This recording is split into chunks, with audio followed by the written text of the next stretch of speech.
अनेक जन्मार्जित पापचंद्रम चौरात्रगण्यं कृष्णं नमः। श्री गोपाल कृष्ण कैसा जानाची सभा शोधिजे शब्दरत्नाचा गाभा तै मिरवे अलंकार शोभा कविता मधुसी। सकाळची मुठी आपली शेवटची जाणते जे श्रोते आहेत अशा श्रोत्यांच्या सभेमध्ये हा शब्दरत्नांचा जो गाभा आहे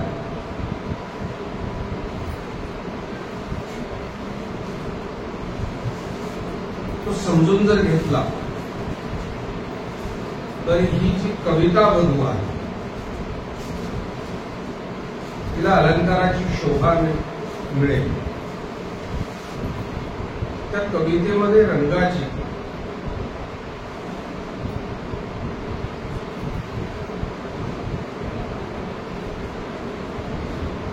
मिसळण होईल, सप्तरंगांची मिसळण होईल आणि मग कृष्ण कथेचं वर्णन करून खऱ्या अर्थानं आपल्याला आनंद घेता येईल अशी कथा ती एक कवितेची गोडी कोकिळांची तराय मोडी गीत साळ करी कुणी किन्नराची। या कवितेची या काव्याची गोडी इतकी आहे की कोकिळाची तराय जी कोकिळा कुहू कुहू करून सुरेख आवाजानं गात असते। या कोकिळेच्या गाण्याच्या आनंदापेक्षाही कितीतरी पटीने या काव्याचा आनंद आणि माधुर्य आहे। स्वर्गातील जी किन्नर गायक आहे गीत साळ करी कुडी किन्नराची, स्वर्गातली जे गायक देवलोकांपुढे गातात एक गायक नाही ते म्हणतात त्या गायकांच्या शाळा सुद्धा या काव्यापुढे, शाळाच्या शाळा या काव्यापुढे हीन झाल्या। आपुला कळा रवी कविता कळहंसा ते पडवी ते रंग माधुर्यसी कवी मधुकराते। राजा हंसालाही शिकवे, भोंग्यालाही शिकवे, फुलपाखरांनाही शिकवे, मधमाशासारख्या इत्यादीची फुलांचं मधुकर जमा करतात। या सर्वांना शिकवणारी इतकी देखणी ही काव्याची शब्द आहे। त्या कविकर्त्याला म्हणायचं आहे त्याला फक्त कारण आहे हा कविकर्ता स्वतःच्या काव्याची स्तुती करत नाही परंतु श्रीकृष्ण कथा ही जशी सांगितली वेडे वाकडे शब्दांमध्ये जरी असली तरी ती कृष्णाची कथा जर असेल तर मग मात्र तिचा आनंद इतका द्विगुणित होतो। अंगीच्या सौरभ्य कळा उन्हे आणि परिमळा गांभीर्ये करी अवकळा गगन गंगेसी। अत्यंत सुगंधी अशी कस्तुरी मानल्या जाते। कस्तुरी हातात असली घट्ट तर तिचा परिमळाचा सुगंध चौफेर फिरतो। या काव्याचा सुगंध त्या कस्तुरीच्या सुगंधापेक्षाही चांगला आहे। आकाशगंगेतली आकाशगंगा अतिशय गंभीर आहे। चांदण्या मोजता येणाऱ्या नाही, म्हणजे त्याचं गांभीर्य आकाशगंगेतलं ते मोजता येत नाही, तर चांदण्या मोजता येत नाही, त्याचं गांभीर्य जितकं आहे तितकंच या काव्याचं आहे का? कविकर्ता सांगतो की ते गांभीर्य ज्या काव्यापुढे नसे त्या चांदण्या मोजणं सोपं आहे परंतु या काव्याचा आनंद मोजणं सोपा नाही। या कविराजांचं म्हणणं आहे कृष्ण कथेच्या आनंदात रतीची भ्रू लतेसी ती चौलिये कासी पडपते संध्या वधूसी अंगरागाचे.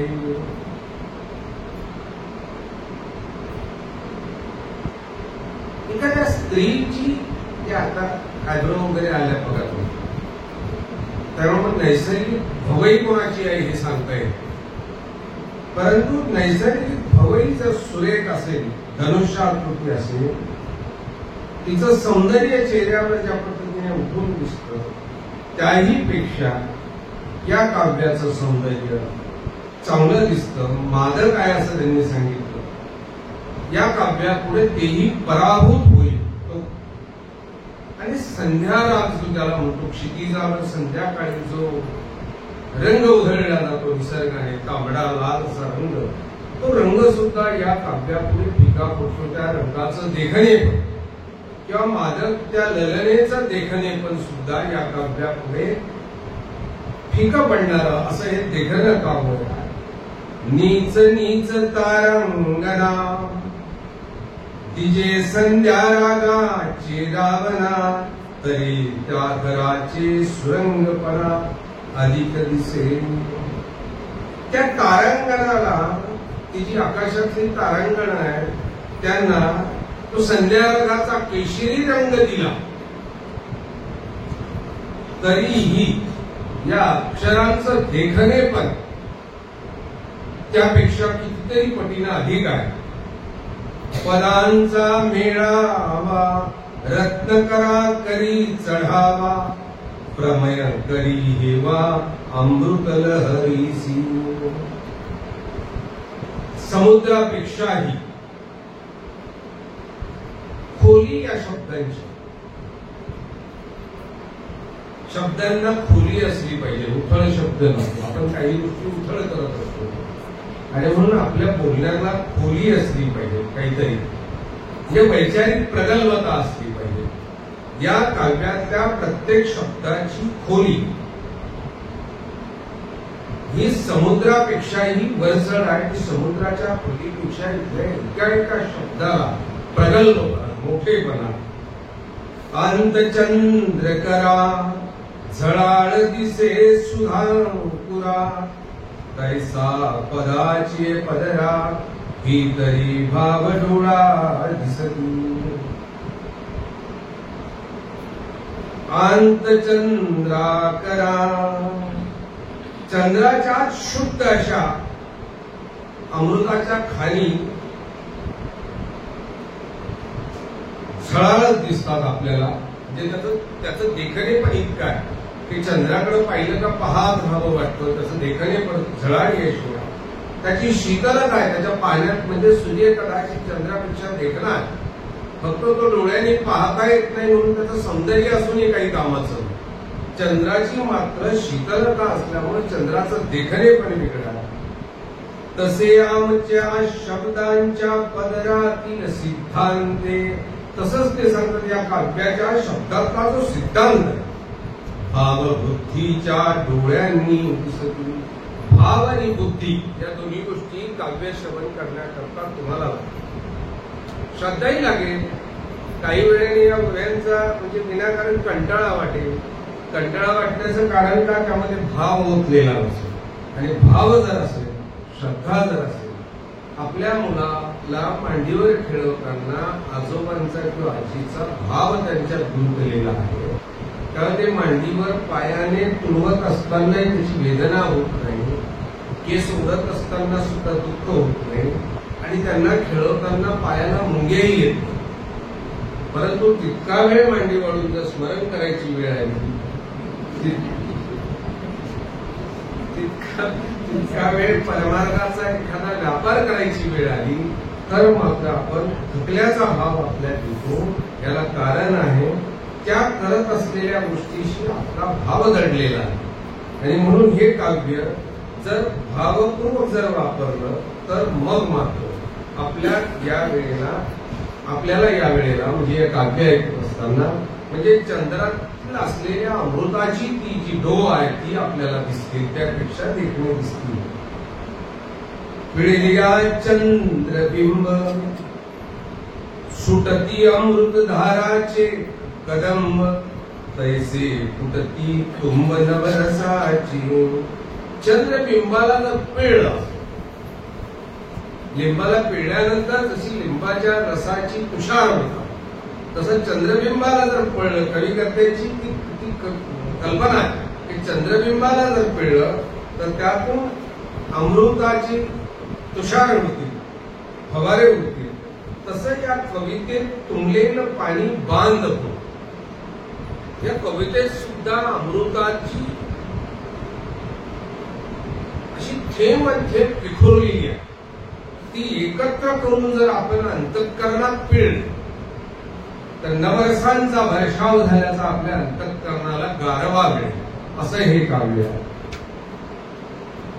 ऐसी कविता लते ब्रह्मविद्येची फुले दिसती फांकते, तरी परते निहाते कत्रन थोडी. त्यांनी अशा सुंदर कविता रूपी वेलीवर अगदी ब्रह्मविद्येची फुलं उमलली, ती तोडण्याचा मोह कुणाला होणार नाही. आता प्रश्न असा आहे की ब्रह्मविद्येला हस्तगत करण्याची सुद्धा अधिकार आणि इच्छा लागते. पुस्तकं वाचून ब्रह्मविद्या पाठांतर करता येते, बीजरूप होत. इथे बीजरूप होणं ब्रह्मविद्येचं सर्वात मोठं महत्वाचं कारण आहे. श्री गुरूंच्या मुखातनं ती घ्यावी. याला कारण असं आहे की श्री गुरूंच्या मुखातनं जर घेतली तर ती बीजरूप होते, आणि काळ्या अक्षरानं फक्त जर घेतली तर ती बीजरूप होत नाही.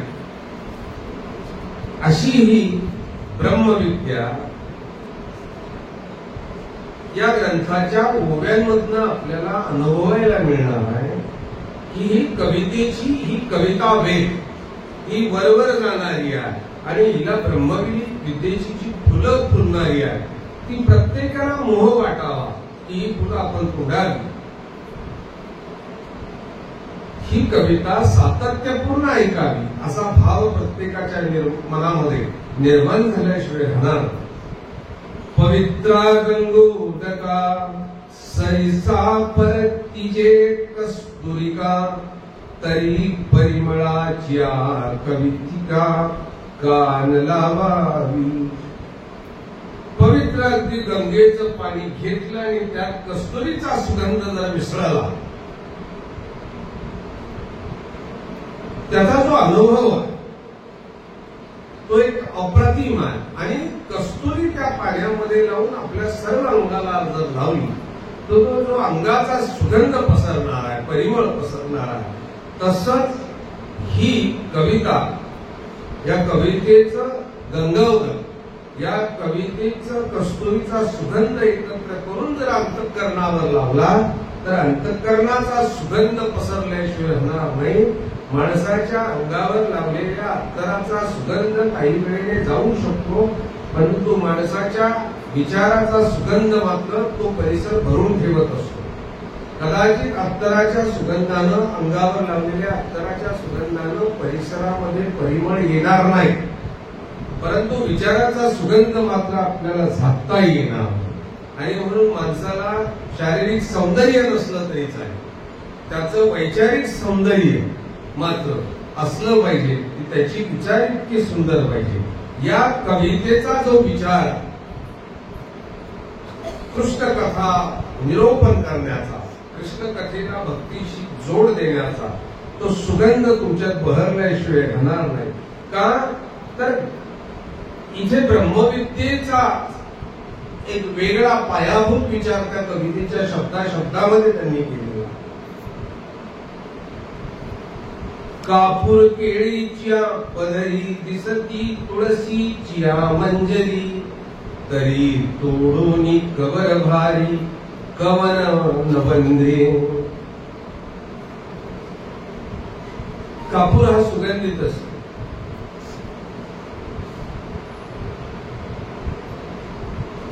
तुळशीच्या मंजिरी सुगंधित.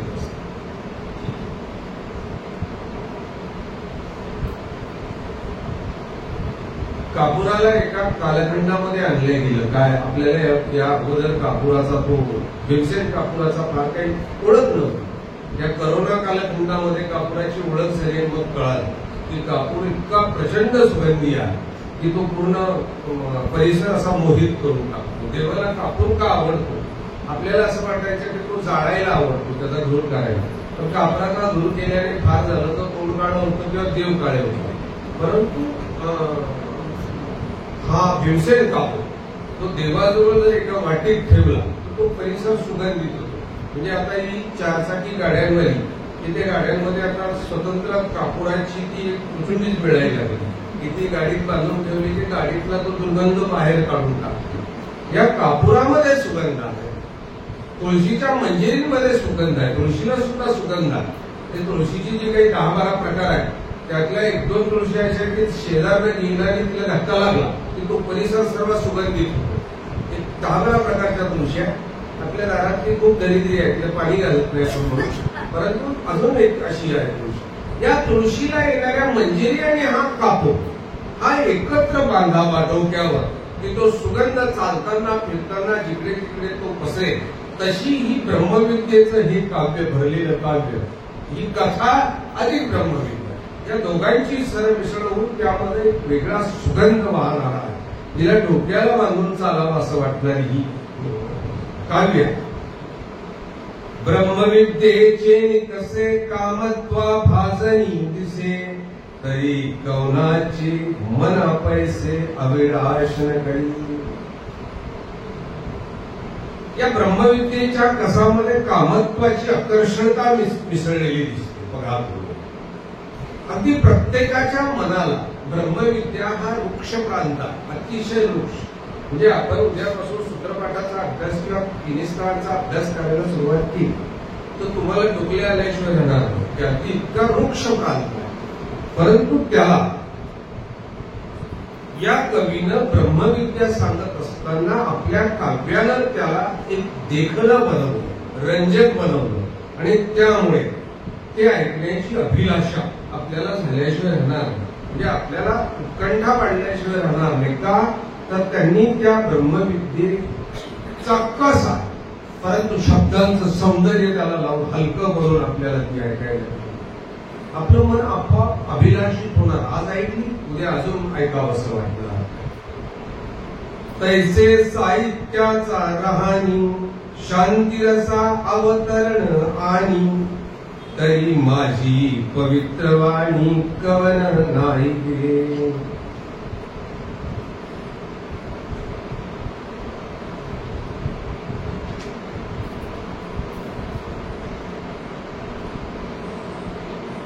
तैसे साहित्याचा रहानी.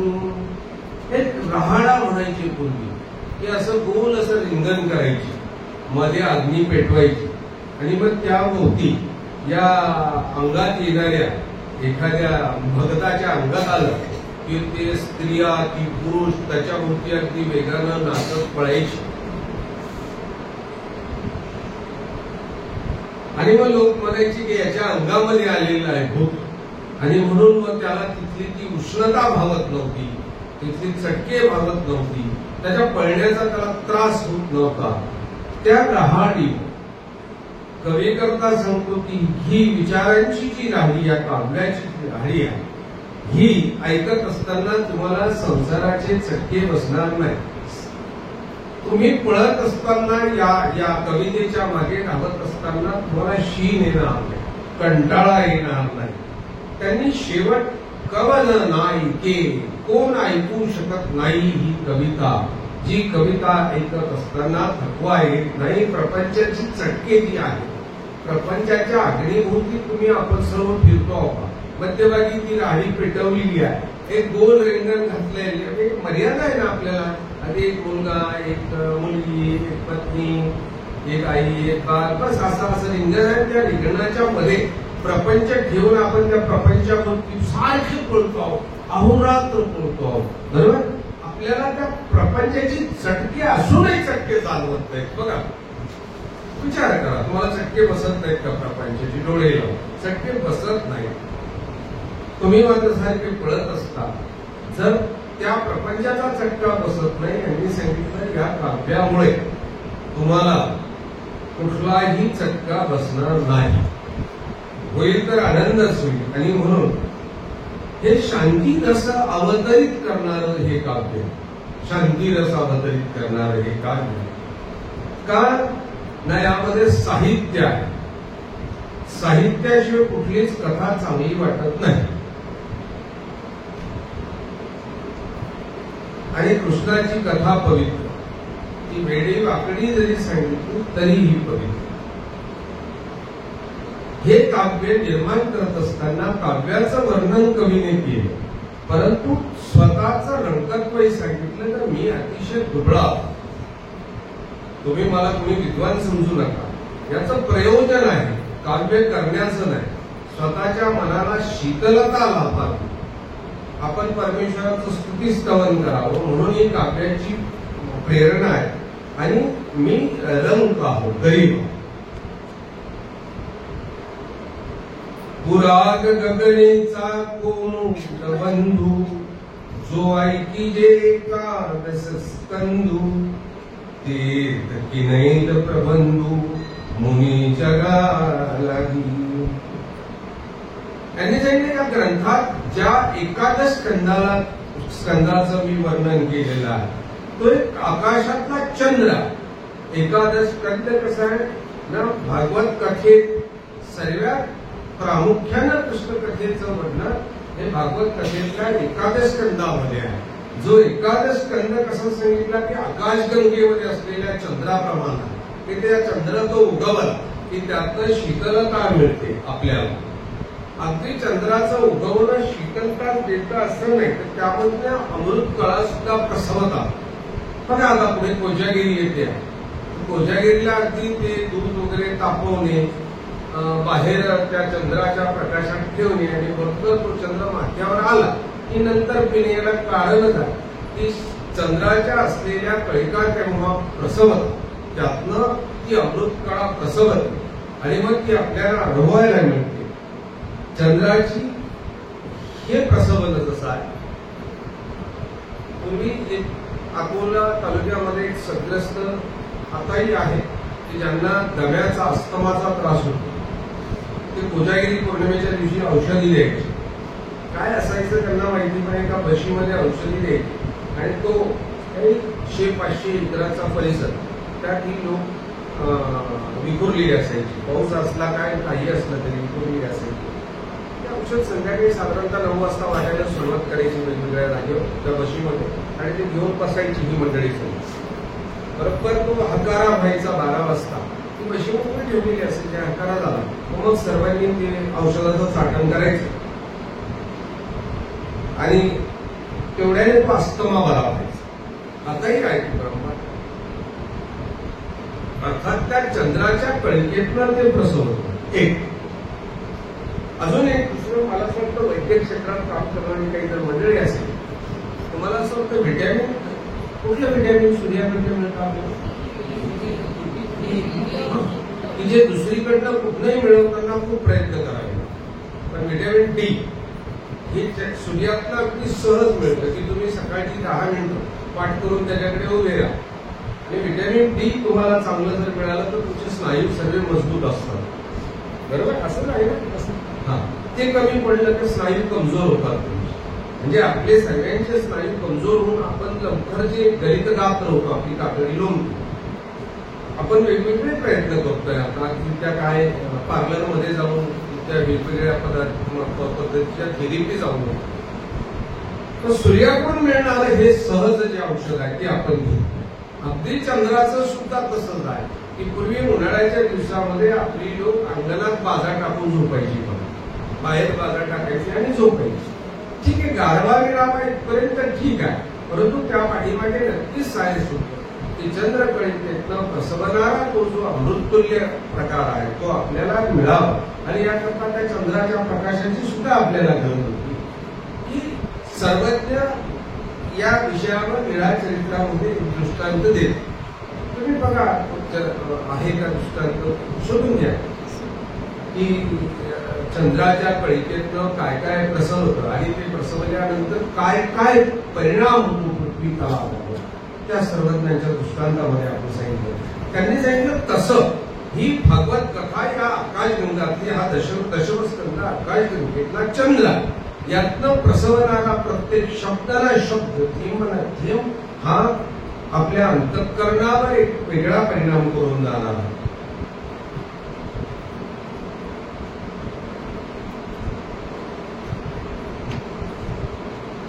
आणि म्हणून तेथ किनेल प्रबंधू मुनी जगाला की, आणि हा सर्वांचा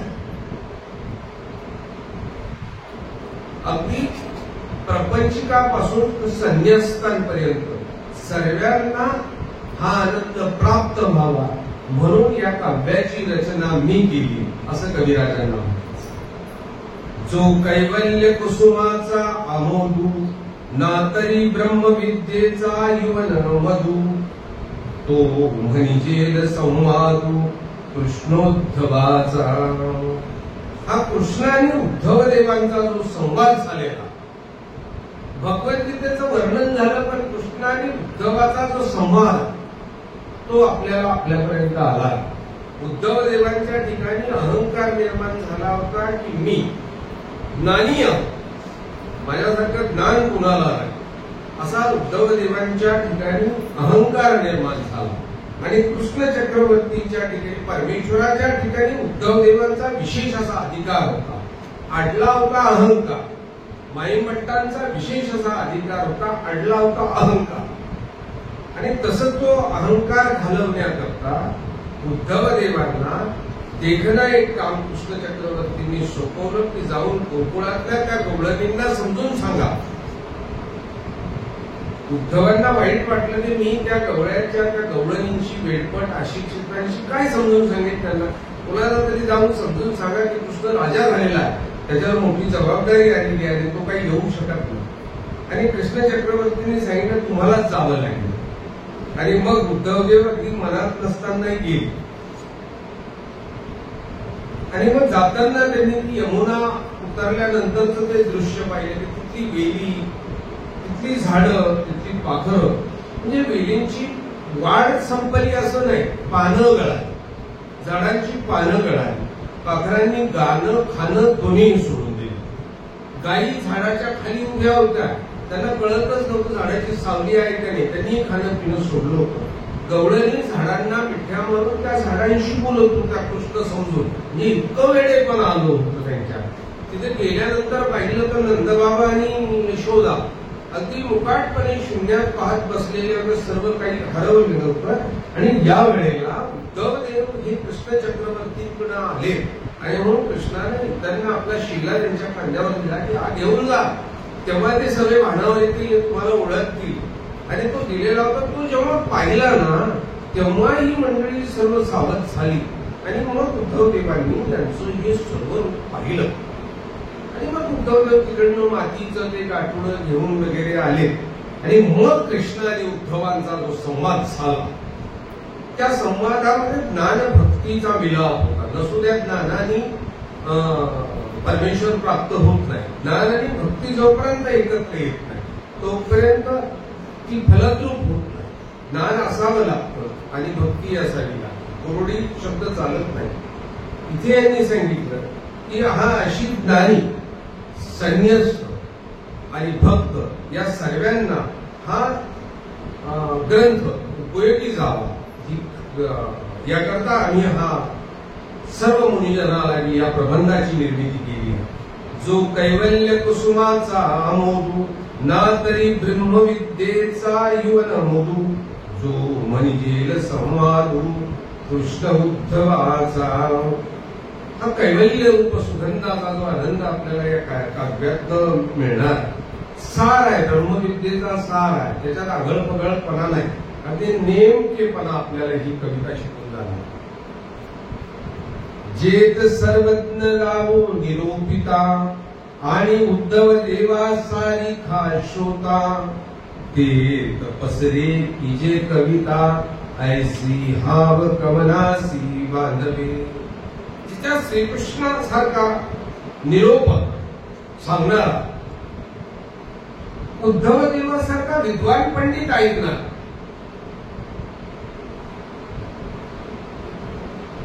दोघेही बघा कशी आहेत ताकदीचे.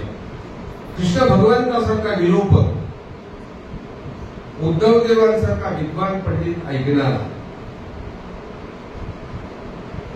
अशा वेळेला त्या शब्दांना बांधून टाकण्याची ताकद कोणात नाही, कोणाचं धाडस होणार. हा मी प्रयत्न करतोय कविराजांना सांगायचा की कृष्ण उद्धवाचा संवाद. सर्वज्ञ सांगतात की त्या भगवद्गीतेमध्ये अर्जुनाची प्रश्नातून भगवद्गीता पुढे पुढे सरकत गेली. जर पहिल्याच याच्यामध्ये अर्जुनानं मानून घेतलं असतं की ठीक आहे भगवंता काही हरकत नाही, लगेच युद्ध करतो, तर विषाद योगामध्येच युद्ध सुरुवात झालं असतं, बस पुढच्या विषयच नाही. पण अर्जुन प्रश्न विचारत गेला, एका प्रश्नानं पुढे जात गेलं, 18 अध्याय निर्माण झाली भगवद्गीतेची.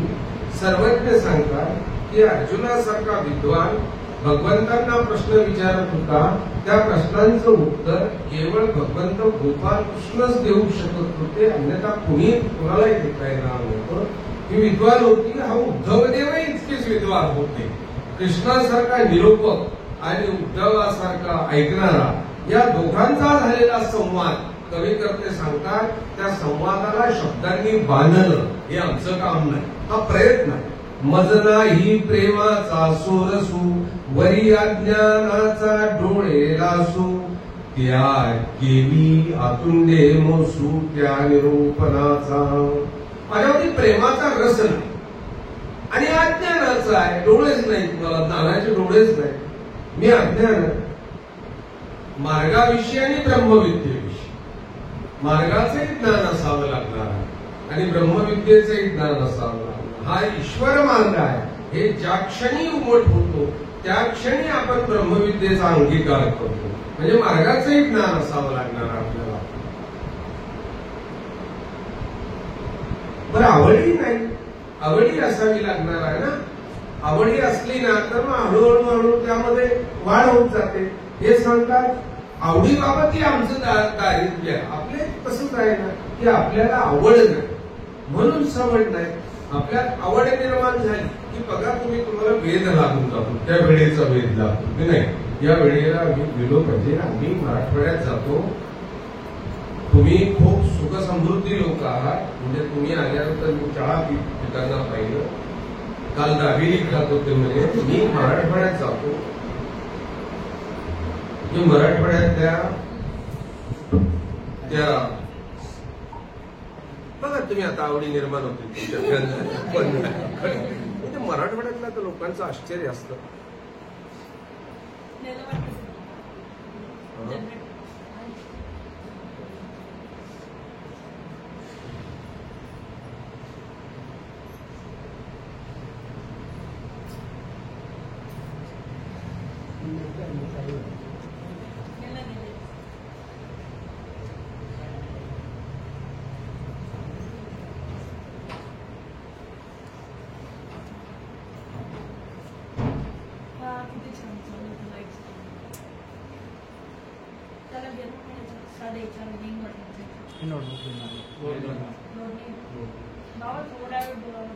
ठीक आहे ना, तुम्हाला येतो ना, आवाज येतो ना.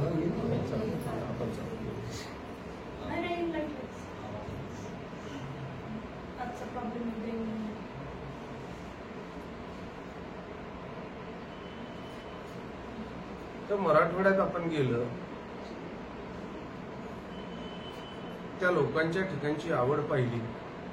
चहा नसतोच. चहा जर पाहिला ना तर त्याच्यात आपला चेहरा दिसतो. म्हणजे असा चहा बनवलेला असतो तिथे आपला चेहरा दिसतो. तुम्ही वरण वगैरे मी दुपारी पाहिलं तर तो भलताही थाट असतो इथे. म्हणजे भुसावळला वारंवार येतो तुम्ही पाहा. त्यांचं वरण असतं की त्या पातेल्यामध्ये उडी मारून पाहावं लागतं डाळ कुठं सापडेल, डाळ सापडेल का म्हणून. म्हणजे साधारणतः 5,000 लोकांना 5 किलो डाळ असते. मराठवाड्यात वरण असतं.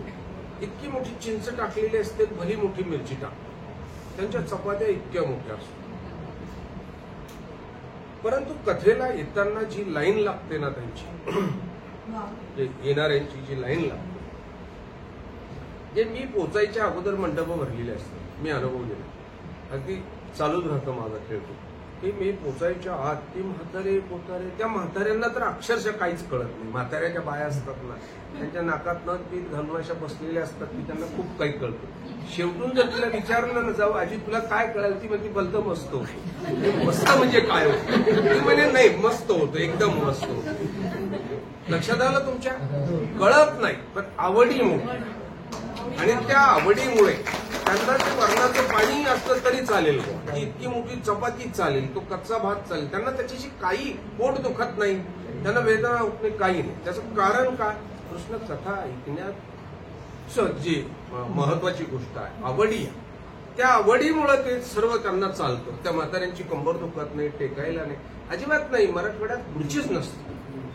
मी म्हणजे माझ्या 10 15 काय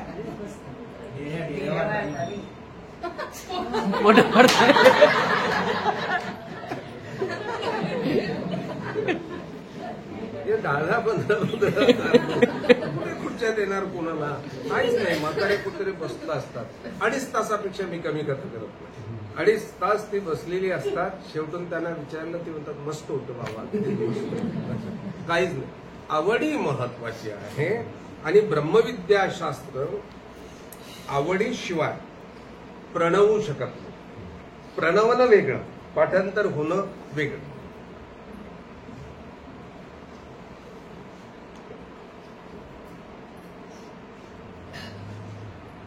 पुरतेने आखरे एके, मज नाही प्रेमाचा सौर सुरू वरी अज्ञानाचा डोळे लासू. प्रेमाचा सुरस माझ्यात नाही, अज्ञानानं मी भरलेला आहे.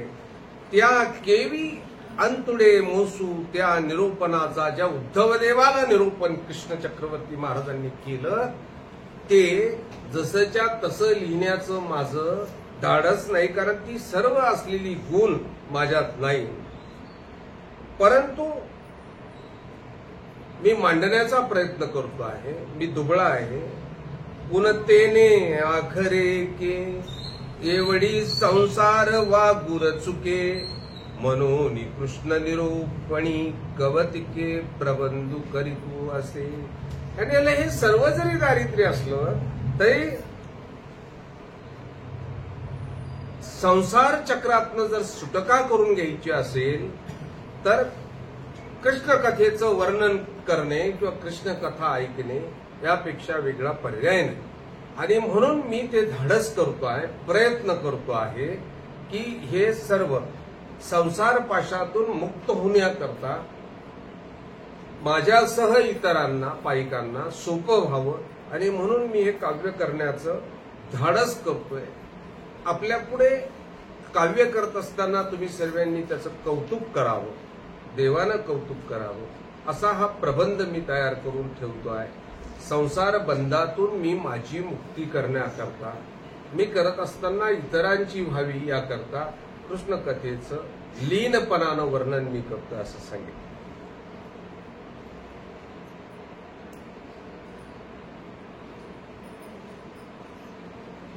संसाराच्या पाशबंधनातून मुक्त होण्याकरता कृष्ण कथा अत्यंत महत्वाची आहे.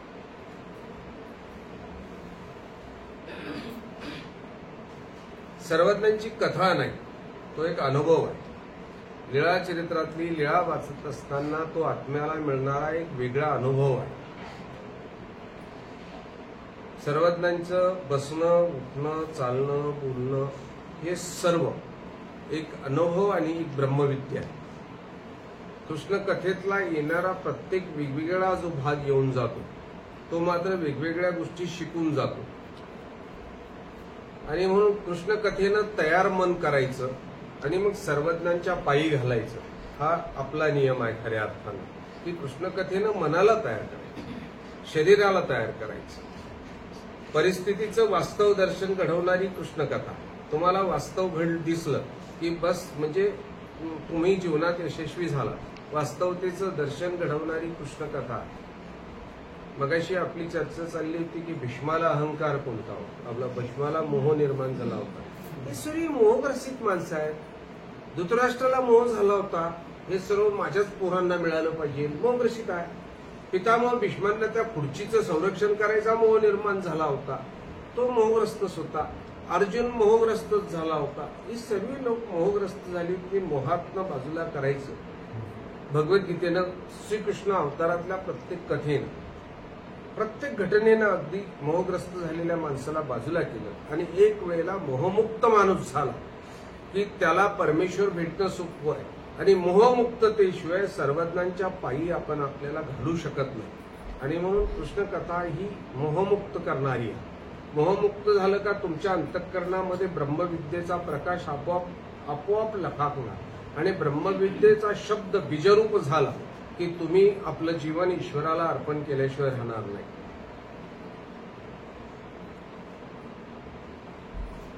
ही कथा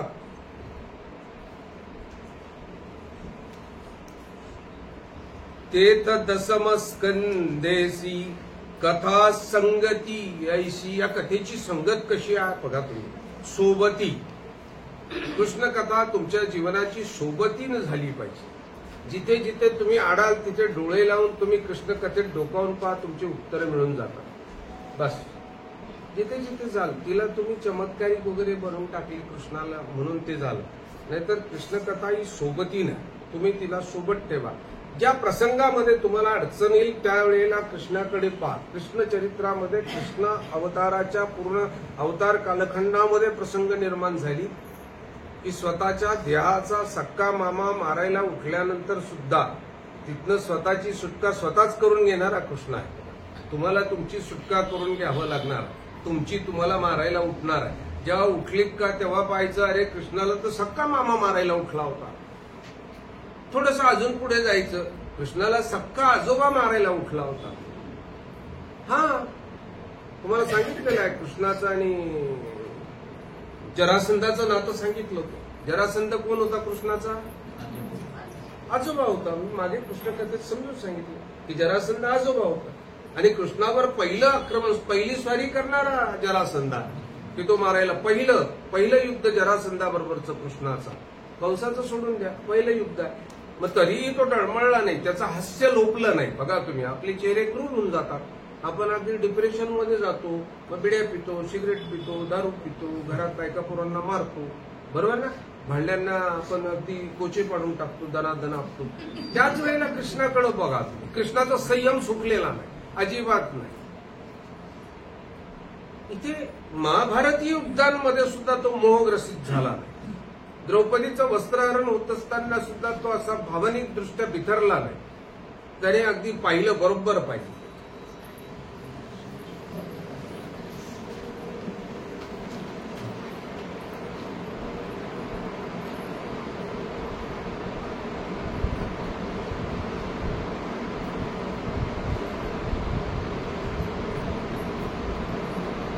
या मग कृष्णकथा ही सोबती असली पाहिजे आपल्या. या कथेची संगत जर तुम्ही केली ना, कृष्णकथेची संगत जर केली तर पुतनेपासून विदुरापर्यंत सर्व कथा बघा तुम्हाला जीवनाला कशा आनंददायक करू शकतात. सर्व देवांना सर्व दैत्यांना देशोधडीला या कथेनं लावलं, त्यांचा निपांत केला आणि आपल्या भक्तांसह द्वारकेला राज्य करणारा कृष्ण बघा तुम्ही अनुभवा कसा. त्याचं हास्य मात्र कुठेही मावळलेलं नाही. आपलं सर्वात वाईट आहे, आपण कधीही मंदिरात आल्यानंतर तत्वबाबाशी हसलो नाही. माझा नेहमी आदर असतो की मंदिरात गेलं तर त्यांच्याबरोबर हसायचं. तेही रागानं पाहतात, तुम्ही रागानं पाहतात. त्याच्यामुळे दोघांमध्ये हास्य निर्माण होत नाही. तुम्ही आल्यानंतर हसले पाहिजे. ते रागाने तुमच्याकडे याकरता पाहतात की तू अनंत जन्म वाया घातलेस, मेळी आहे तिथला, आबोळी आहे तिथला, म्हणून ते रागाने पाहतात. तुम्ही हसून जर तिथं सांगितलं नाही रे बा काही काळजी करू नको, लवकर तुझ्याकडे येणार आहे, ती हसतात का नाही. कथा अशी की श्रीकृष्ण भगवंत हे सर्व पुतनेपासून सर्वांना अगदी कृपांत करून सुद्धा द्वारकेमध्ये राज्य करणारा कृष्ण, भक्त असं राज्य करणारा कृष्ण या आपल्याला या कथेमध्ये अनुभवायला मिळतो. त्या यदुरायाची राणी वे सुखे झाली सदैवे, पडप सोडे मीच नवे अष्टभोगासी. या यदुराजाच्या राजवटीचं वर्णन बघा कसं आहे. त्याच्या राजसत्तेमध्ये सुखाचा सुकाळ झालेला होता. सुकाळ झालेला होता सुखाचा, तिला काहीच कमी नव्हतं. काय सांगतात, अष्टभोगाचं साम्राज्य जिकडे तिकडे मावलेलं होतं. म्हणजे शेवटचा जो क्षण झालाय ना की यादव आपोआप झुंजली, याचं कारण आहे की श्रीकृष्ण चक्रवर्तीच्या कृपा प्रसादानं अष्टभोगाचं साम्राज्य पसरलं आणि या सगळ्यांना पचवता आलं नाही. आपल्यासारखंच आपल्याही बघा थोडीशी सुद्धा समृद्धी श्रीमंती लागली की मग बघा आपल्याला अगदीच पचतच नाही आणि मग आपण देवाधर्माकडे जायला सुद्धा तयार नाही. परमार्गाचं सेवादास्य करत असताना सुद्धा आपल्या हातापायाला मुंगे येतात. इथे मात्र द्वारकेमध्ये अष्टभोगाचं साम्राज्य पसरलेलं होतं. मला वेगळं सांगायचं होतं की जर कृष्ण तुमच्या सोबतीला असेल तर तुमच्या जीवनामध्ये सुद्धा ही अष्टभोग ही नाही, मीही म्हणत नाही, भक्तिरसाचं जे साम्राज्य आहे ते तुमच्या जीवनामध्ये अगदी समृद्धपणे भरल्याशिवाय राहणार नाही आणि तिथं दारिद्र्य राहणार. सुखाला दारिद्र्य नको आहे, लक्षात घ्या. आपल्या जीवनामध्ये सर्व आहे, दारिद्र्य आहे सुखाच. सुखच नाही, गादी खूप जाड आहे पण मणक्याला गॅप पडले, बरोबर आहे ना. गाडी खूप चांगली आहे पण ड्रायव्हर नाही, अशी परिस्थिती आपली निर्माण झाली. इथे मात्र या कृष्णाच्या द्वारकेमध्ये हा सर्व आनंद होता. तिथं त्या राजवटीचं वर्णनच, त्या द्वारकेतल्या राजवटीचं वर्णनच करता येणार नाही. ते मुक्तीची सौभाग्याने ब्रह्मविद्ये दैव उदयले, चांग मगन वाढीनले शांतीचे पै.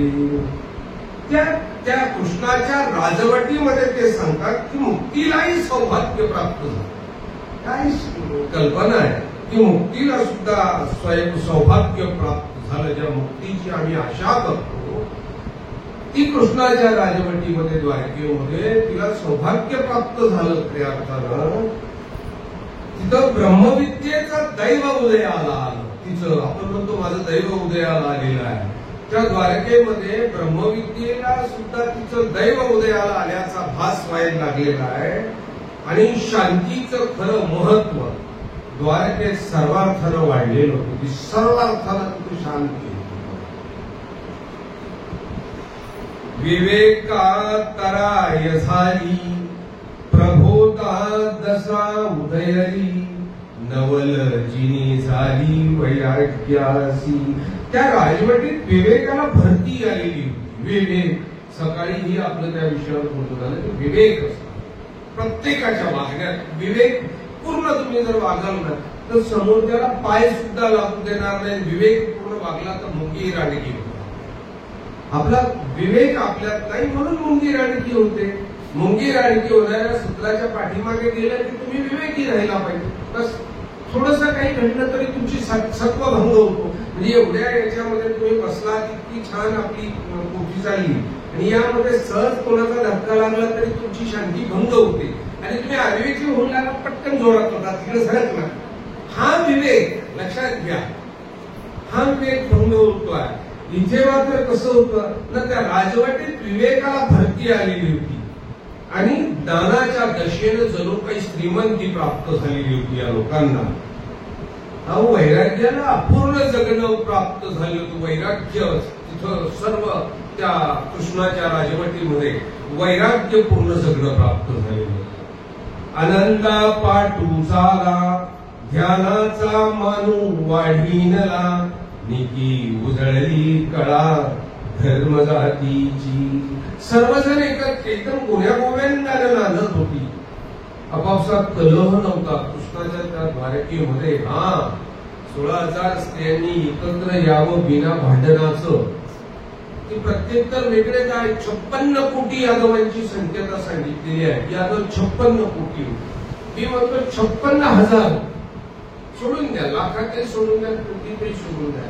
56,000 असून सुद्धा भांडण नव्हतं, तेच नव्हतं, अजिबात नाही. कृष्णाच्या घरात सुद्धा भांडण झालेलं नाही. आपापसात कलर होतं. प्रत्येकाच्या धर्माचं उत्कर्षण तिथं चाललेलं होतं. प्रत्येक जण आपला आपला धर्म आपल्या आपल्या पद्धतीनं वाढवत होता आणि आनंदाला सन्मान प्राप्त झाला. आनंदाला सन्मान मिळाला पाहिजे. लक्षात घ्या, आनंदाला अपमान मिळायला नको. आपण काय करतो, आपल्याला आनंद झाला का स्वयंपणे पळायला लागतो. एकदम तो स्वयंपणे पळत असताना कुणाला तरी धक्का लागतो, आनंदाचा अपमान होतो. तो मागणं तू काय दिसत नाही का तुला, आनंदाचा अपमान झाला. इथे मात्र कसं झालं होतं की आनंदाला सुद्धा सन्मान प्राप्त झाला होता, की जो तो ज्याच्या त्याच्या याच्यात आनंदी होता आणि तो आनंद घेत असताना शेजाऱ्याला कोणाला एक त्रास नव्हता आणि म्हणून आनंदाचा अपमान नव्हता. ध्यानाचा मान वाढलेला होता. लक्षात घ्या, ध्यान धारणा केली पाहिजे परमेश्वराकरता. या घंटेने आनंद घेतला तरी आपला काढून आनंदाचा अपमान होतो. लक्षात, सोबत 1 मिनिटात 1 सेकंदात घडली. त्याला घंटा वाजवायला लागा वाटला, पण इकडच्याचा जे त्याच्या आनंदाचा आपल्या दृष्टीने अपमान झाला ना, तर तो जाता जाता आपण त्याला घातली शिडी, काय मोकळा आहे घंटा वाजवला. हा आनंदाचा अपमान.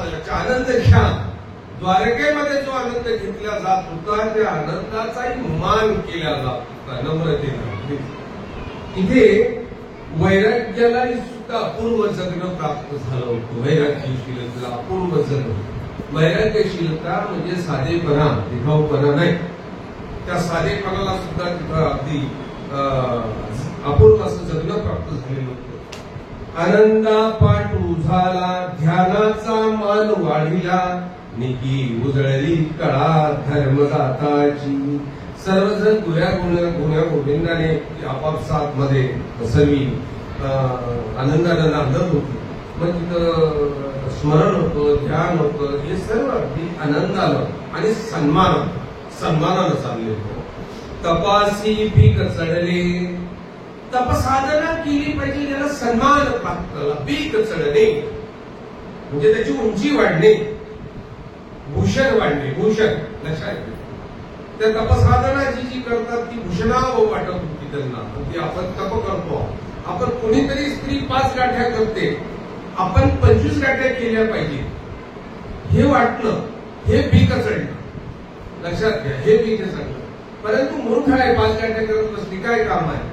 हे वैचारिक दारिद्र्य, हे खऱ्या अर्थानं नास्तिकपणा. जर ती 5 करते आहे तर मी 10 केल्या पाहिजे. तिने 5 दंड घातले तर किमान मी 7 घातले पाहिजे. म्हणजे वैराग्याला तपाला पीक चढणं म्हणतात त्याला. तपासी पीक चढले, अध्यात्म चांग पदासी आली. आध्यात्मिक विचारसरणी कशी न चांगुलपणाला आली. तिथे आध्यात्मिक विचारसरणीची लोक चांगल्या पदावर विराजमान जर झाली तर समाज सुखी होतो. बघा, लक्षात घ्या, भारताचा अर्थमंत्री अर्थशास्त्राचा ज्ञानी असावा का नाही? तो जर 4थी शिकलेला असला तर तो अर्थशास्त्र मांडू शकतो का? नाही ना. अगदी तसंच यांनी सांगितलं की इथे अध्यात्म चांगल्या पदावर आलं होतं. ती लोक सर्वी वेद जाणती होती, उपनिषद जाणती होती आणि तपसाधनेची अशी उंची वाढून गेली की भूषण प्राप्त झालं होतं तपसाधनेला. वेदा बहाळी झाली, विज्ञाने फली थोरावली, भगतीसी राणीव झाली योग मंडळीची. आणि मग अनुभव रूपी अगदी त्याला काय म्हणतात, प्रत्ययरूपी ज्ञानशास्त्राची प्रबळता वाढली होती. प्रत्यय रूपी, निव्वळ शब्दांनी नाही, प्रत्यय रूपी अनुभवलेलं या ज्ञानाचा सुकाळ झालेला होता सर्वीकडे. जो बोलतोय तो अनुभवातनं बोलत होता, जो वागत होता तो अनुभवातनं वागत होता. आणि ही विचारवंतांचा सुकाळ जाणत्यांचा सुकाळ इथं झालेला होता. आणि मग परमेश्वरापासून होणाऱ्या अवधीरूप वेद, विद्यारूप वेद, सामर्थ्यरूप वेद, जसं काही तिथे सगळीकडे अगदी सुपीकता निर्माण झाली होती या विचारांची. आणि परमेश्वराच्या अनन्य भक्तीला इथं राजमान्यता निर्माण झालेली होती. परमेश्वर भक्तीला आज परमेश्वर भक्तीला राजमान्यता नाही, लक्षात घ्या. राजमान्यता नाही. सरकार सांगतं आम्ही धर्मनिरपेक्ष आहोत. राजमान्यता धर्माला नाही. जर धर्माला राजमान्यता असती तर सरकार निधर्मीय झालं नसतं, लक्षात घ्या. परंतु कृष्णाच्या द्वारकेमध्ये धर्माला प्रतिष्ठा निर्माण झालेली होती. त्यामुळे तिथं अध्यात्माला राजमान्यता प्राप्त झाली. ऐसी राणी व भली करू जाणे तो वनमाळी, जिया सर्व सुखाची दिवाळी झाली चराचरासी. अशा प्रकारची उत्कृष्ट राजवट श्री भगवंतच करू शकतात कृष्ण महाराज.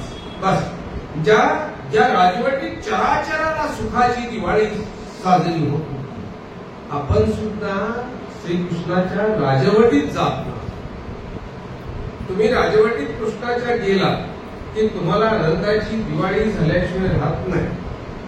आपली आनंदाची दिवाळी म्हणजे 1 किलो तेल, 1.5 किलो साखर, 2 किलो गहू, आनंदाचा शिरा.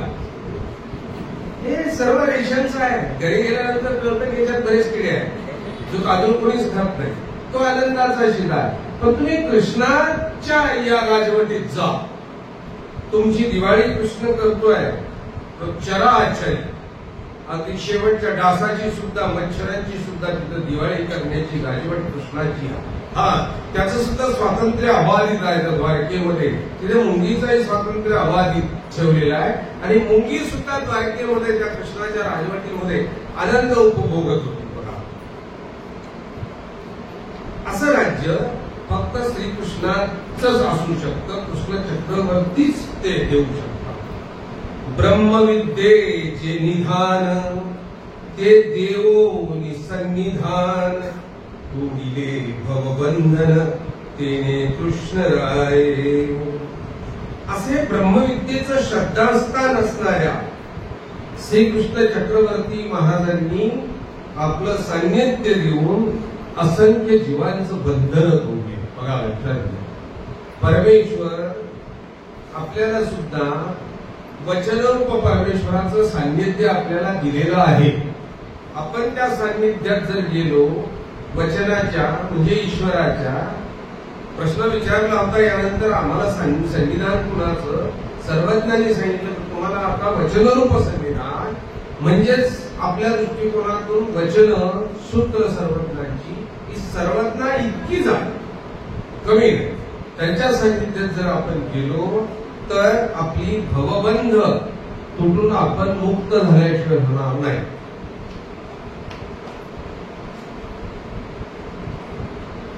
हे असन्निधान धर्माचं वर्णन आहे. लक्षात घ्या. पुढे कवी करता असन्निधानामधलं प्रकरण की असन्निधानीचं कसं जगणं असलं पाहिजे, कसं जगणं आहे याचं वर्णन ते पुढे करताय. त्या सन्निधानाची वेळी जे आन भेची वरी पडी, ते केवी पावती पैलथडी संसार सागराची. अशा त्या परमेश्वराची संविधान रूपी नौका ज्यांना प्राप्त झाली नाही, परमेश्वराची या भवसागरातून प्राप्त होण्याकरता संविधान रूपी नौकेचं त्याला त्यांनी रूप सांगितलं की ती संविधान रूप नौका आपल्याला, म्हणजे आपल्याजवळ संविधानाची नौका आता कोणती आहे? वचन. आपल्याला जर या वचनाचं तंतोतंत पालन जर केलं तर भवसागरातून पार करताना कपडे ओले होणारच नाही, अजिबात नाही. पार करणं सोपं आहे ना आपल्याला, परंतु आपल्याला त्या सन्निधानात जावं लागेल ना, वचनाच्या सन्निधानात संपर्कात जावं लागणार. त्याच्या सन्निधानात गेला की तुम्ही हमखासपणे त्या सागराच्या किनाऱ्यावर, या किनाऱ्यावर त्या किनाऱ्यापर्यंत पोहोचल्याशिवाय ओले न होता, महत्वाचं लक्षात ठेवा, ओले न होता, कपड्याला सुद्धा डाग न पडता तुम्ही त्या पैल तीरावर जाऊ शकता.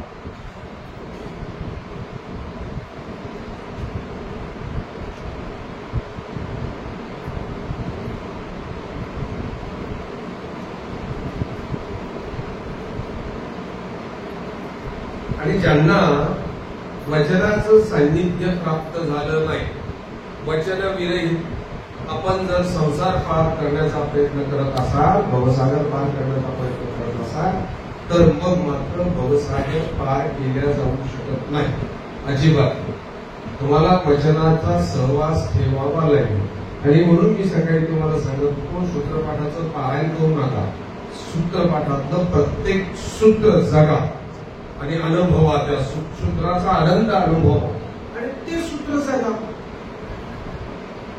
कदाचित आचाराचं पहिलं सूत्र आपल्याच्याने आचरलं जाणार नाही, नक्कीच, परंतु काही क्षणापुरता आचरल्या गेल्यानंतर काय आनंद मिळतो हा तर बघा.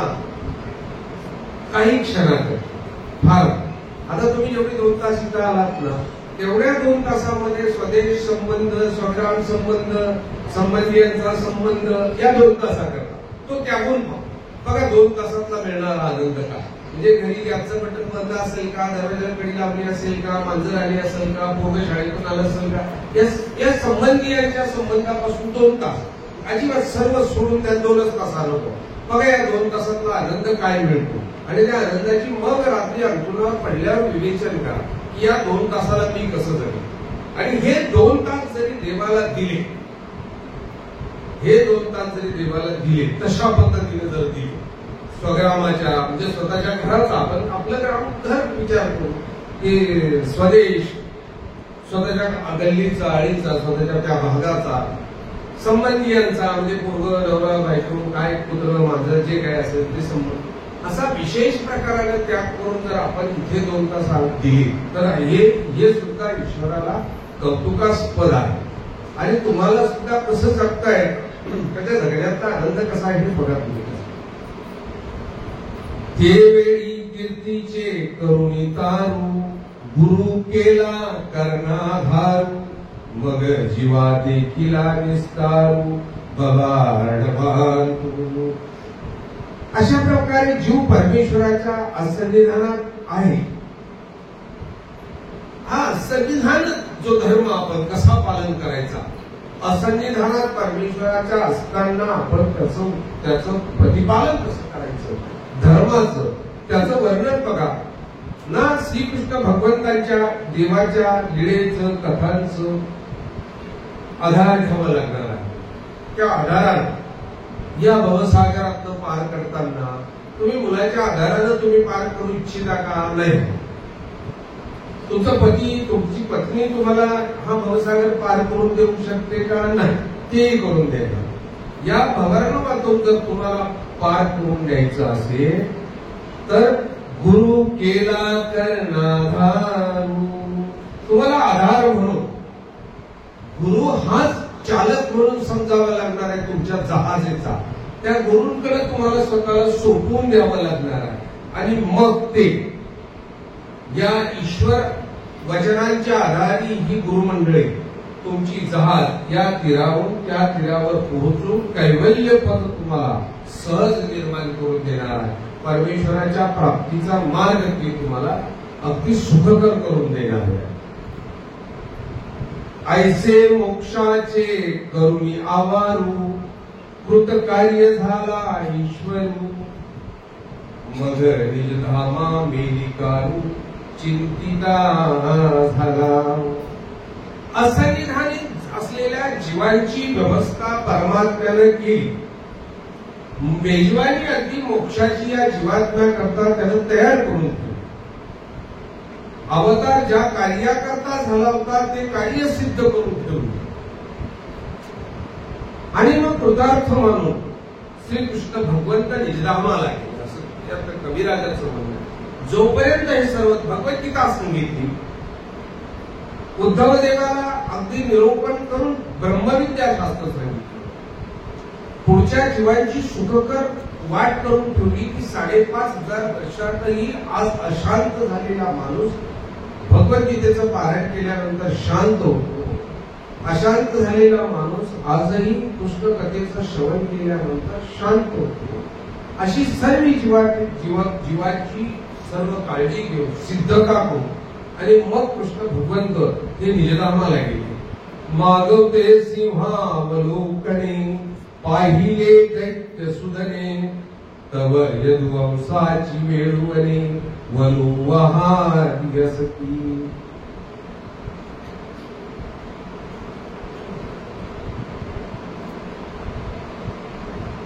त्याच्यावर आरोप केले जातात कृष्णावर की यादव झुंजून झुंजून मेली. तो आरोप केला जातो कृष्णाच्याने आवरले गेली नाही असं म्हटलं जातं की कृष्णाला अवघ्या जगाला भगवद्गीता शिकवली परंतु कृष्णाला ते यादव सांभाळता आले नाही. कविराजाला त्याची कल्पना इतकी देखरेख केली. कविराजाला सांगितलं अजिबात नाही असं काहीच नाही, असं काही घडलेलं नाही. कृष्ण भगवंताला हे सर्व केलं. या जीवात्म्यांची सर्व व्यवस्था केली की आता काही हरकत नाही मी जायला निघाले. आणि थोडस पुढे गेल्यावर निजधामाच्या दिशेने निघाले. पुढे गेल्यावर मागे वळून पाहिले की अरे ही यादव इथंच राहिले का आणि हे म्हणजे बलाढ्य आहेत, शूर आहेत, हे मागच्या लोकांना त्रास देतील, इथं अधर्माचं बीजारोपण करतील आणि म्हणून यांचं इथेच आता सर्व संपवलं पाहिजे एक. आणि दुसरं एक स्वतःच्या समोर संपवलं पाहिजे. तिसरं एक की स्वतःच्या इच्छेनं संपवलं पाहिजे. म्हणजे यादवांचं झालेलं ते तुंबळ युद्ध ईश्वर हेतूने झाले लक्षात घ्या. जे यादव मरूनही नरकाला गेले का मग नाही ना, ईश्वर इच्छेनं झालं ना. आणि ते ठेवायचे नाहीत का तर ते अत्यंत शूर आणि बलाढ्य होते. मागे त्यांनी अधर्म आचरला असता, लोकांना त्रास दिला असता आणि म्हणून कृष्णाने त्या सर्वांना मागे पाहिलं आणि मग विचार केला की आता हे सर्व थांबवले पाहिजे. आणि तो यदुवंश स्वतःच्या हातूनच अगदी त्याला संपवून आपल्या मार्गाला घेऊन गेले.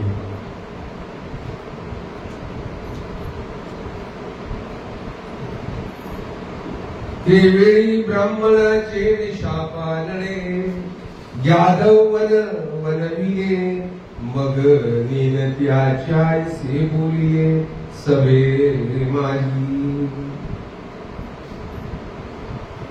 पर्यंत बोलायला बरं आहे हो की एखाद्या ब्राह्मणाच्या शापानं सर्वी यादव मानल्या गेली ती बोलायला बरं. वस्तुस्थिती त्या ब्राह्मणाचा शाप कृष्ण चक्रवर्तीच्या जवळपासही येऊ शकत नाही. हा लक्षात घ्या. परंतु निमित्त गरजेचं होतं आणि म्हणून कृष्ण चक्रवर्तीने इतरांच्या दृष्टीने त्या ब्राह्मणाचा शाप बरावा परंतु घडवलं कोणी ना, आपण सर्वे करते. स्वतः कृष्ण चक्रवर्तीनेच ते सर्व घडून आणलं. त्यांनी जर ठरवलं असतं तर सर्वज्ञ सांगतात अहो तिथे उद्धव अर्जुनाच्या केसालाही धक्का लागला असता तर कृष्ण चक्रवर्तीने ब्रह्मांड उठून टाकली असती. हा इथे यादवांच्या केसालाही धक्का लागला असता तर तसं करू शकत होते. परंतु कृष्ण चक्रवर्तींना ते घडवणं अत्यंत गरजेचं होतं आणि म्हणून ते त्या ब्राह्मणाच्या शापानं हे घडलं असं हे चित्र निर्माण आपल्या पुढे झालं. ही नेनकियाच्या सभे माझी हे अज्ञानाला पटू शकतं की एका ब्राह्मणाने शाप दिला आणि कृष्णाचा परिवार नाहीसा झाला. हे अज्ञानाला पटू शकतं. अज्ञानाच्या सभेमध्ये ही चर्चा होऊ शकते. ज्ञानियांच्या सभेमध्ये ही चर्चा मान्य होणारी नाही किंवा ज्ञानियांच्या सभेमध्ये मात्र असं होत नाही. जे काही झालं ते ईश्वर इच्छेनंच झालं. येथ उपावो नाही ऐसा जेने चुके ब्राह्मणाचा शापू धरीसा म्हणून जाई जेल प्रभासा अवगाजनी. तेथ तुम्हा पुण्य घडे तरी चुकती अवघेची अवघडे तेथचे फळदावी जेल रोकडे हातावरी. बघा तुम्ही कसं कृष्ण चक्रवर्तीने घडलेली ही घटना बघा कशी आपल्याला मांडल्या गेलेली आहे किंवा कशी घडवल्या गेलेली आहे. कविराजांनी सांगितलं की त्या ब्राह्मणाचा शाप जर चुकवायचा असेल तर त्या प्रभास क्षेत्रात जाऊन जर काही पुण्यकर्म घडलं तर आपल्या शाप चुकेल. आणि म्हणून श्रीकृष्ण चक्रवर्ती त्या प्रभास तीर्थक्षेत्राला या सर्व यादवांना घेऊन आले. तीर्थ तुम्हा पुण्य घडे, सुकती अवघेची अवघडे, तीर्थची फळदावी रेलुकडे हातावरी. ऐसे बोलो गोपाळे, यादवा करवी पालाविले, मग देभार चौकीय विजय केले उद्धव देवेसी. भगवंतांनी हा शेवटचा क्षण कसा घडून आणला बघा. स्वतः त्यांना सांगितलं प्रभास तीर्थक्षेत्राला जायचं आहे, आपल्याला ब्राह्मणाचा एक शाप मिळालेला आहे, तुम्ही आपापसात झुंजून मरणार, आणि म्हणून आपल्याला शापमुक्त जर व्हायचं असेल तर प्रभास तीर्थक्षेत्राला जायला पाहिजे. कृष्ण चक्रवर्तीने घडवलेली घटना सांगतायत कशी घडवली. आणि मग घडवलेली घटना यांना सगळ्यांना जमा करून सांगितलं. आणि मग हे तुमची अवघडातली अवघड सर्व संकट तिथं प्रभास तीर्थक्षेत्राला तर गेल्यानंतर नासतील, चला तुम्हाला या डोळ्याने सर्वांना खरं करून दाखवतो. आणि म्हणून यांना जमा केलं, या प्रभास तीर्थक्षेत्रावर घेऊन आली. ही सर्व सज्जता तयार केलेली आहे. आणि मग देभार चौकीये विजय केले, उद्धव देवे सवी.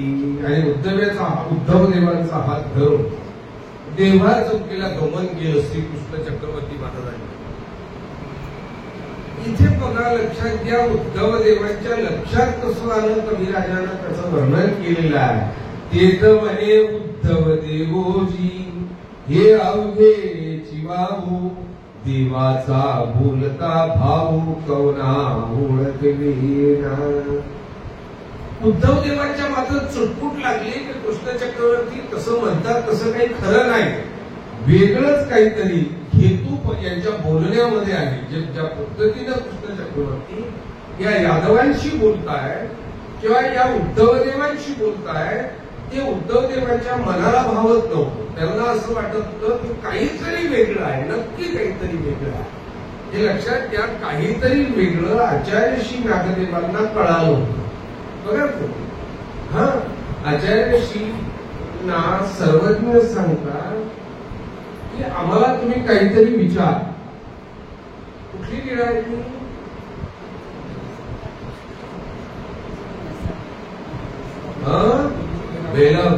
बरोबर. हा, म्हणजे छान वाटतं. तुम्हाला लोकांना सांगता नाही बरोबर, कंटाळा येतो, काहीतरी कळतंय तुम्हाला.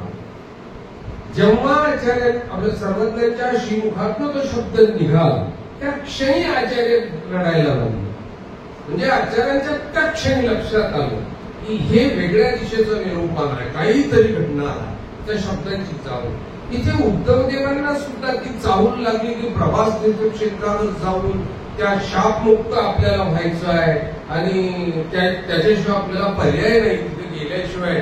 हे जे कृष्ण चक्रवर्ती सांगताय हे मात्र तितकंसं खरं नाही, याच्या पाठीमागे काहीतरी घडलेलं आहे. काहीसा ब्राह्मण काहीसा शापू.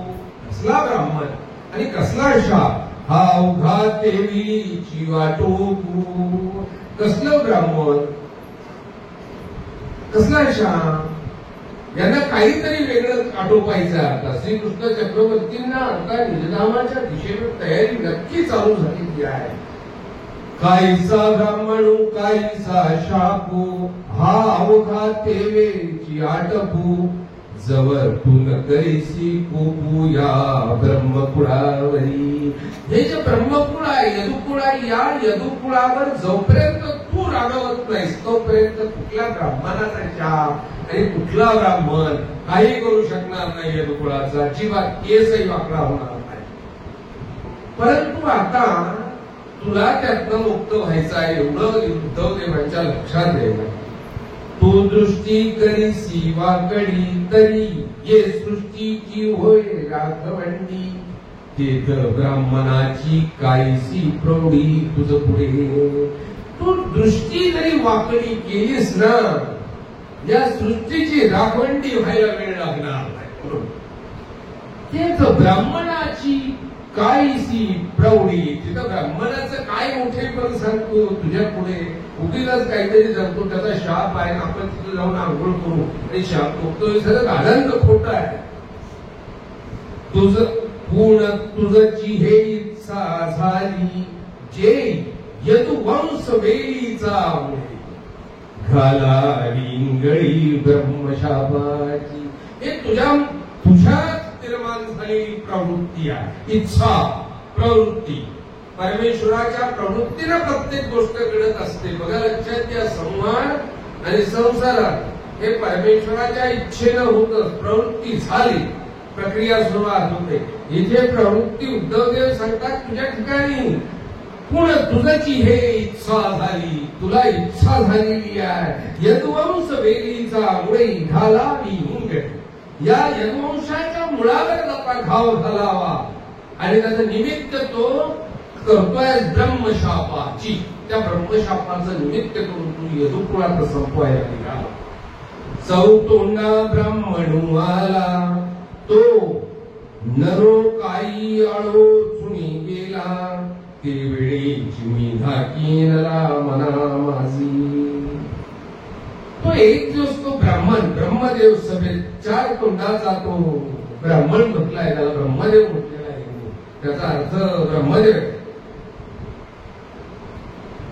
तो कानात काहीतरी सांगून गेला होता आणि तेव्हाच मला त्या क्षणापासूनच धाक पडला, ही कथा पुढे येईल.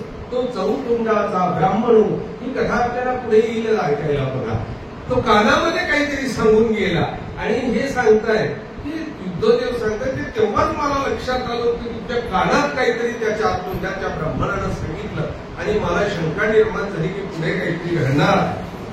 जेत काळा वारिजती दारवठे ते गावी काहीसी अरिष्टे. ये ब्रह्मसुखाची पेठे उत्पादते काहीसे. ज्या द्वारकेत मृत्यूलाही दार बंद होती. बघा लक्षात घ्या, तो मृत्यू त्या द्वारकेच्या प्रवेशद्वारातच प्रवेश करू शकत नव्हता. हे द्वारकेचं वैशिष्ट्य. जिथं सुखाच्या सर्व बाजारपेठा आहेत, सर्व सुख तिथं होती. बघा त्या द्वारकेच्या बाजारपेठेत त्या द्वारकेचं वर्णन रुक्मिणी स्वयंवर नावाच्या ग्रंथामध्ये केलं. तुम्ही रुक्मिणी स्वयंवराचं पारायण करता त्या ग्रंथात नाही, सप्तग्रंथातलं रुक्मिणी स्वयंवर आहे. त्या रुक्मिणी स्वयंवरामध्ये त्या द्वारकेचं वर्णन केलेलं आहे की ती द्वारका, त्या द्वारकेचं मोठेपण असं होतं की ते समुद्रानं पाहिलं. तो समुद्र सुद्धा भिळाला, घाबरला. तो मागे सरकला आणि त्या द्वारकेला बसायला त्यांनी जागा करून दिली. त्या द्वारकेचं वर्णन करत असताना यादवांच्या दरबारामध्ये रामकथेचं काव्य म्हटलं जात होतं.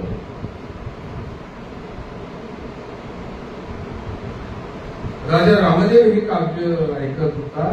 रुक्मिणी स्वयंवराचे लेखक कोण आहे? कवी नरेंद्र. हे 3 भाऊ होते कवी नरेंद्रला, 3 भाऊ. कवी नरेंद्राच्या भावाला ती रामकथेचं काव्य तयार करून राजापुढे वाचल्या जात होतं. सर्व सभा स्तब्ध होऊन ऐकत होती आणि अकस्मात कवी नरेंद्र उभे राहिले आणि नरेंद्रांना सांगितलं की बाबा रे, तू असं द्वारकेच्या रामभटाचे वर्णन करिता तरी तुझ्या पापा पुरस्कार नको. तू द्वारकेचा रामहाट म्हणजे द्वारकेला असलेला जो वेश्यांचा परिसर आहे, जी गल्ली आहे, त्या गल्लीचं जरी वर्णन केलं असतं तर तुझ्या पापा पुरस्कार तुझं पाप नसलं असतं. त्या द्वारकेचं सौंदर्य सांगतात की त्या द्वारकेच्या सौंदर्याचं आणि पावित्र्याचं वर्णन आहे की तिथल्या त्या रामभटाचं वर्णन केलं तरी तुझ्या अनंत जन्माची पाप जळून गेली. द्वारकेचं मोठेपण आहे. कवी सांगतात की बाबा रे, तेथ काळा वारिजती दारवंठे. तिथं मृत्यूला सुद्धा दरवाजा ओलांडता येत नाही. ये गावी काहीसी अरिष्टे. त्या गावामध्ये अरिष्ट कसं काय येऊ शकतं, संकट कसं काय येऊ शकतं. ये ब्रह्मसुखाची पेठे. जिथं ब्रह्मसुखाची बाजारपेठ आहे. लक्षात घ्या, फक्त सुखाची नाही, ब्रह्मसुखाची बाजारपेठ आहे. उत्पाद ते काहीसे. आणि तिथे हा गोंधळ कसं काय येऊ शकतो की ते दारू प्यायला लागले, एकमेकात झुंजायला लागले, मारामाऱ्या करायला लागले, कटकटी करायला लागले, मग प्रवास तीर्थक्षेत्राला नेले, मग तिथे दारूच पिले, मग मारामाऱ्या केल्या. अजिबात नाही. असं काही घडलं नाही म्हणतात. पण हे अवघेची विचारिता ऐसेची येत असे माझी या चित्ता, जिगोसावी निर्धामाता विजय करीती. उद्धवदेव सांगतात की अवघ जर विचार केला ना तर माझ्या मनाला मात्र आता नक्की वाटतोय जी गोसावी निजधामा विजय करीती, की श्रीकृष्ण चक्रवर्ती आता नक्की निजधामाला जाण्याची तयारी करतायत. अगदी नक्कीच निजधामाला जाण्याची तयारी करतात. बाई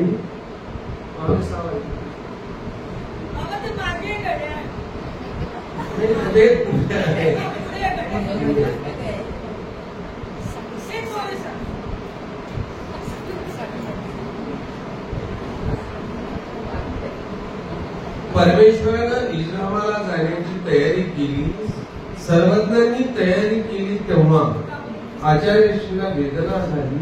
प्रत्येक परमेश्वर अवतार आपला अवतार कार्य संपवण्याच्या वेळेला निजधामाला जाण्याची तयारी करत असताना ही सगळी निर्वानिरव करतात.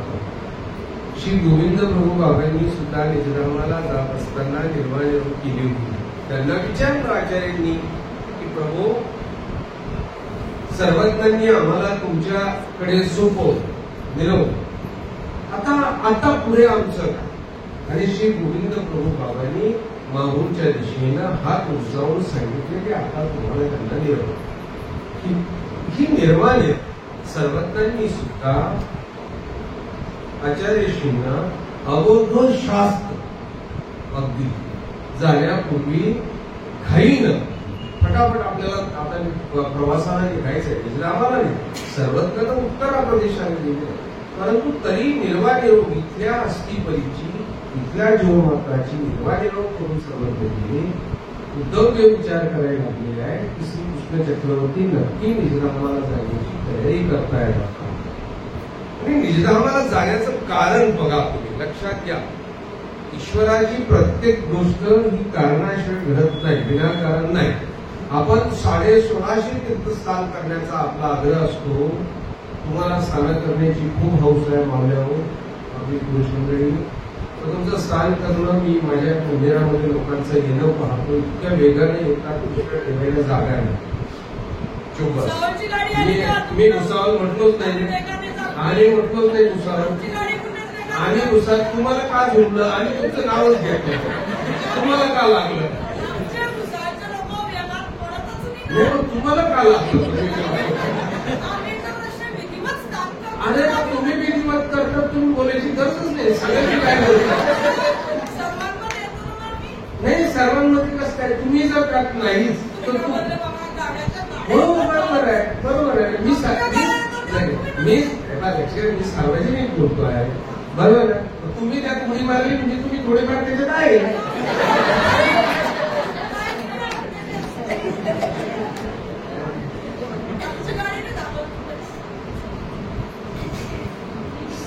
इथे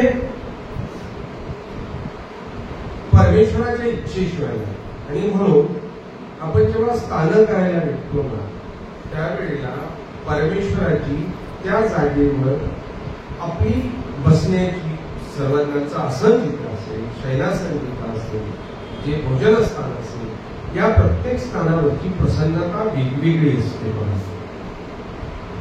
कारण वेगवेगळं असतं त्याच जागेवर थांबण्याचं. वज्रीची लीला तुम्ही तुमच्या स्मरणात असेल की ती वज्री घडत असताना ज्या आवेशानं सर्वत्र वज्री घडत होती, अगदी घाम आलेला होता, म्हणजे घामाची ती डबलीतून सर्व असे गुडाव दिसायला लागली होती.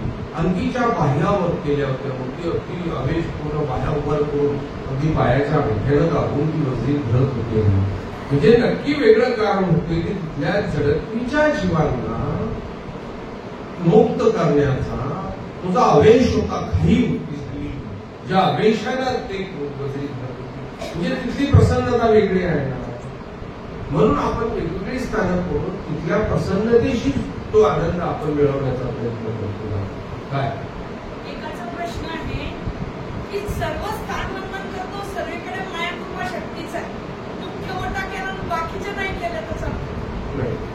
प्रत्येक जागेवरती प्रसन्नता वेगळी, असं कसं काय नाही ना?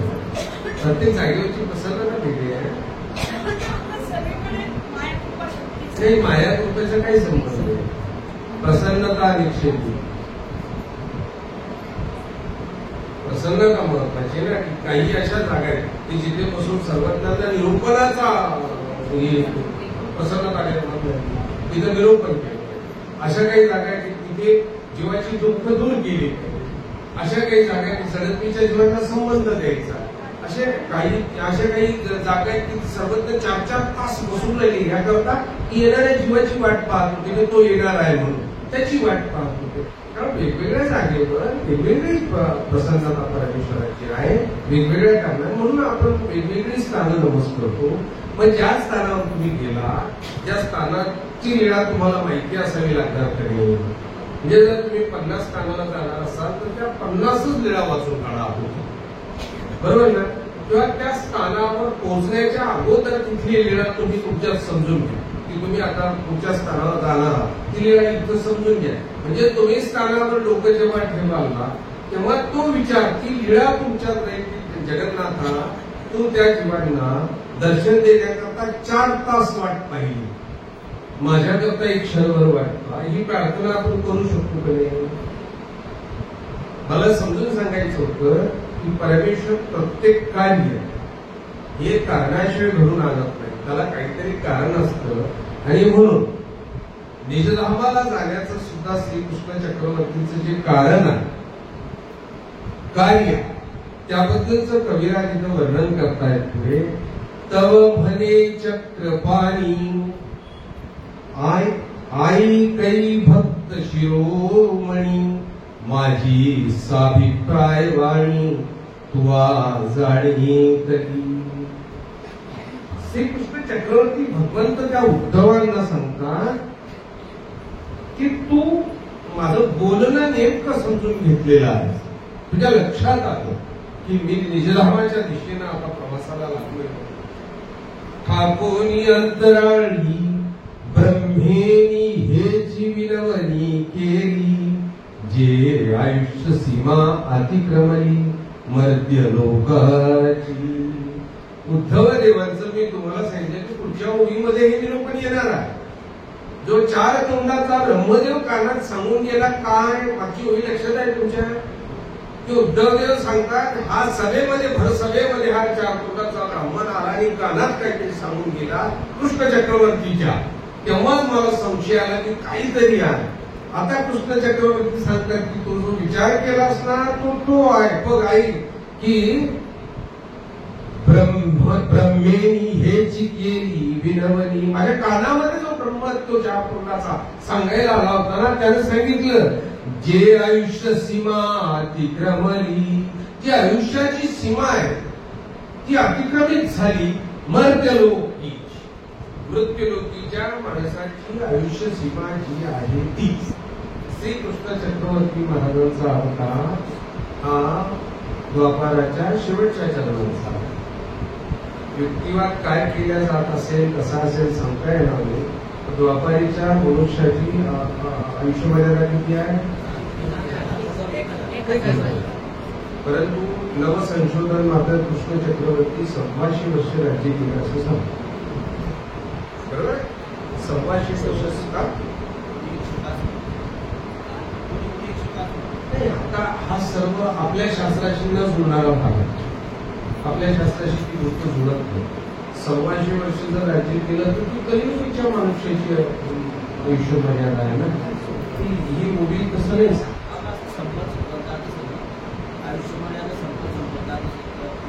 काही ठिकाणी कृष्ण चक्रवर्तीचे 51 वर्ष वयस आहे. 51 वर्ष झाली, 1500 वर्ष झाली, 105 झाली, काय असेल. परंतु इथे मात्र सांगतात जे आयुष्य सीमा अतिक्रमिली मर्त्यलोकी. मृत्यूलोकाची जी आयुष्य मर्यादा आहे, कृष्ण चक्रवर्तींचं निजधामाला जाण्याचं कारण बघा कसं आहे की मृत्यूलोकाच्या आयुष्याची मर्यादा संपली. हे ब्रह्मदेवाने कानात घेऊन सांगितलं की प्रभो इथं अवतार तुम्ही धारण केला, परंतु इथली आयुष्य मर्यादा जी तुम्ही ठरवून दिलेली आहे इथला नियम कायदा कोणी करून दिला? परमेश्वराने. तुम्ही जो केला ती मर्यादा संपलेली आहे आणि म्हणून आता ओलांडलेली आहे. ते वेळी तया पुढे मिया दीन साता दिसाची गडे म्हणून निजदामा पुढे जाईजे.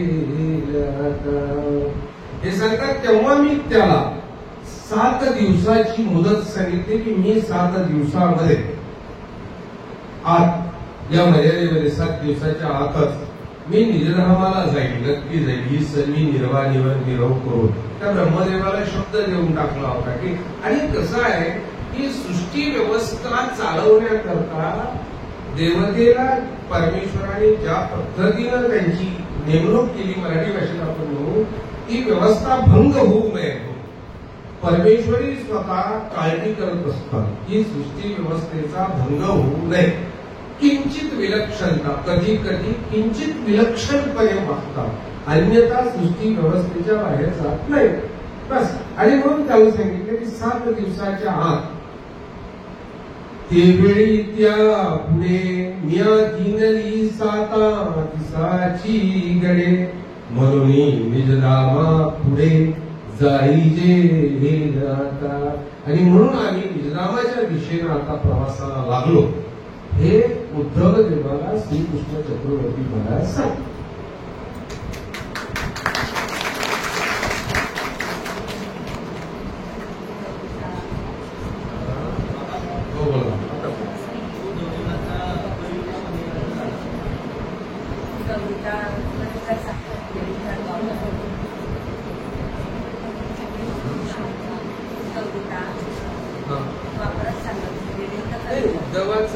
उद्धव आणि श्रीकृष्ण चक्रवर्ती कलियुगात होते का?